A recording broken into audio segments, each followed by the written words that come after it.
Saudara-saudariku terkasih, selamat berjumpa dalam Renungan Katolik Duc in Altum, Rabu 2 Juni 2021. Mari kita siapkan hati dan budi kita untuk mendengarkan sabda Tuhan yang diambil dari Injil Markus pasal 12 ayat 18 sampai 27.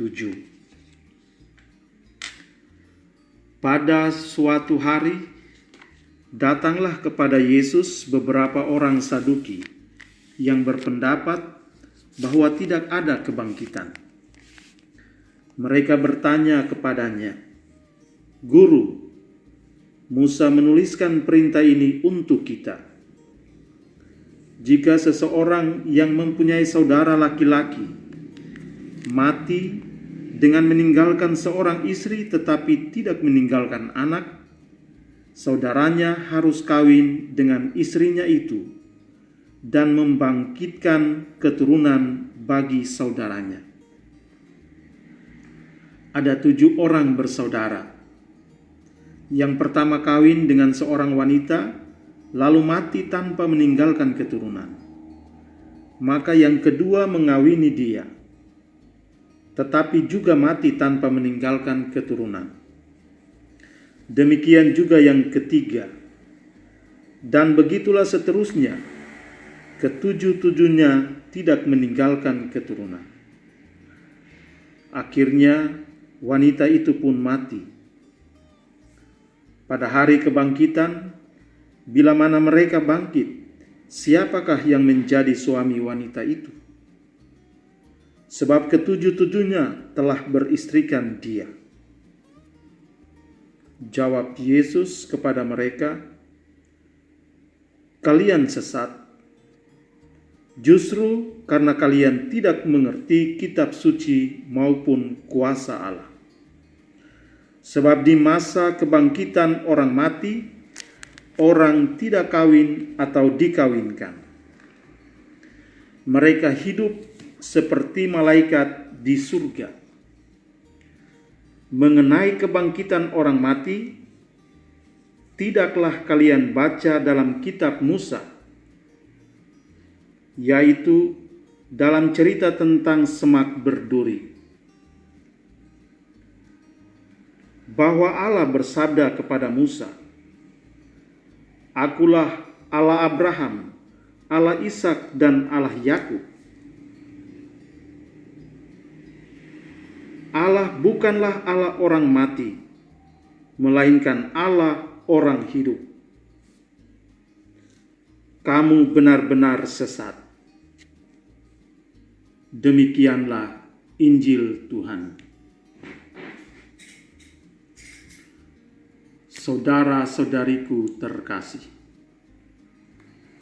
menarik apa yang dikisahkan oleh penginjil Markus di pagi hari ini. Ketika Yesus bertemu dengan kelompok Saduki yang tidak percaya akan kebangkitan. Mereka mengemukakan sebuah kisah tentang seorang perempuan yang dikawini oleh 7 kakak beradik. Semuanya mati tanpa meninggalkan keturunan. Lantas, bagaimanakah nasib mereka nantinya pada hari kebangkitan? Siapa dari antara mereka yang pantas bersanding dengan si wanita tersebut? Berhadapan dengan pertanyaan sekaligus keraguan-raguan orang Saduki, maka Yesus pun menjawab pertanyaan mereka dengan memberikan pelajaran yang berarti tentang perihal kebangkitan.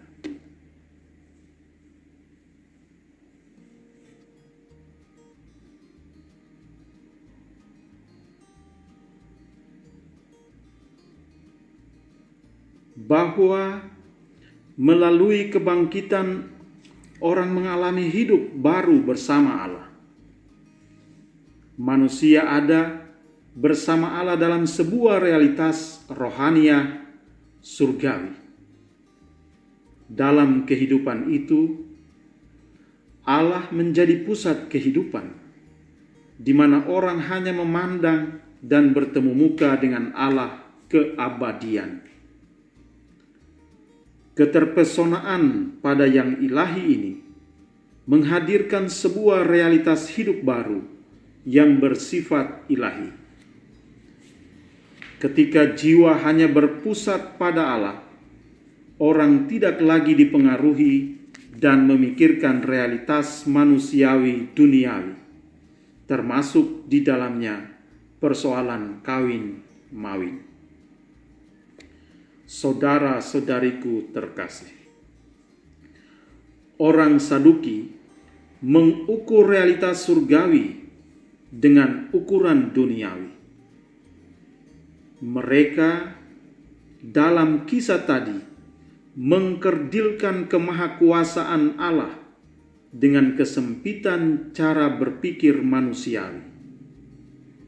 Dengan kata lain, mereka memenjarakan Tuhan dalam kerangka berpikir manusia yang dangkal. Saudara-saudariku terkasih, bisa jadi kita pun sering mencemaskan kehidupan akhir kita ketika kita membandingkannya dengan realitas keduniawian kita. Saat ini kita diajak untuk membuka diri pada kemahakuasaan Tuhan dan menggantungkan hidup kita pada penyelenggaraannya.